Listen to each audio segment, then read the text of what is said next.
परीक्षेतल्या घोटाळ्याबाबतची CET नीट नंतर आता बुलढाण्यामध्ये टायपिंग परीक्षेत घोटाळा झालाय।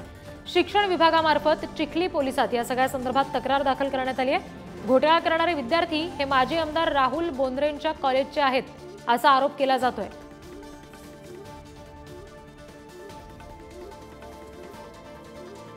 इथला जो आयटी टीचर आहे त्या आयटी टीचरला एक नोटीस देऊन त्याला विचारलं की हे मॅक आयडी कुठे आहेत आणि संगणक हे विद्यार्थी कुठे परीक्षा देत आहेत। ॲक्च्युअल ते मॅक आयडी फक्त त्या ज्या सेंटरचे आयटी टीचर असतात त्यांच्याच ताब्यात असतात आणि त्यांच्याशिवाय ते विद्यार्थी परीक्षा देऊ शकत नाहीत। ज्यावेळेस मी अशा प्रकारची नोटीस त्यांना दिली तर त्यावेळेस त्यांनी कबूल केलं की हे मॅक आयडी मीच त्या विद्यार्थ्यांना पुरवले होते। या विद्यार्थ्यांनी बाहेर कॉम्प्युटर लॅपटॉपवर वायफायच्या सहाय्याने त्यांनी पेपर सोडवले आहेत हे त्यांनी मान्य केलेलं आहे। त्यामुळे असा हा गैरप्रकार त्या ठिकाणी आढळून आलाय। प्रतिनिधी संदीप वानखेडेंकडून अपडेट्स घेऊया। संदीप, हे जे घोटाळा करणारे विद्यार्थी आहेत त्यांच्यावर काही कारवाई झाली आहे का? या संदर्भात आता ते आयटी शिक्षक जे आहेत त्यांच्यावर त्यांच्या विरोधात आणि विद्यार्थ्यांच्या विरोधात चिखली पोलीस ठाण्यात सध्या तक्रार दाखल केलेली आहे आणि गुन्हा दाखल करण्याची प्रक्रिया सुरू आहे।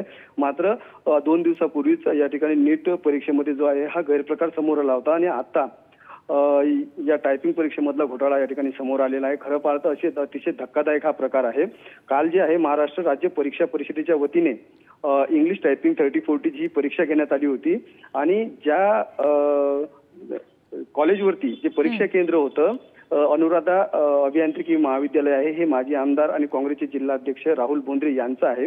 या ठिकाणी जे आहे एकूण 22 विद्यार्थी परीक्षेला बसल्याची लॉग इन जी आहे दाखवण्यात येत होती। मात्र प्रत्यक्षात 14 विद्यार्थी त्या ठिकाणी बसलेले होते आणि हा संपूर्ण प्रकार उघडकीस आल्यानंतर उर्वरित 8 विद्यार्थी कुठे आहेत याची चौकशी करण्यात आली तर हे 8 विद्यार्थी जे आहेत हे बाहेरून एका खासगी ठिकाणून लॅपटॉपवरून परीक्षा देत होते आणि याचा जो हे असतो कोड असतो हा फक्त आयटी टीचरकडेच असतो आणि त्याच्यामुळे हा संपूर्ण प्रकार उघडकीस आला। अतिशय धक्कादायक एकच खळबळ जी आहे सध्या जिल्ह्यात उडालेली आहे। सध्या निश्चित आणि या विद्यार्थ्यांवर आता काय कारवाई होते बघणं महत्त्वाचं असेल। संदीप, धन्यवाद दिलेल्या माहितीसाठी।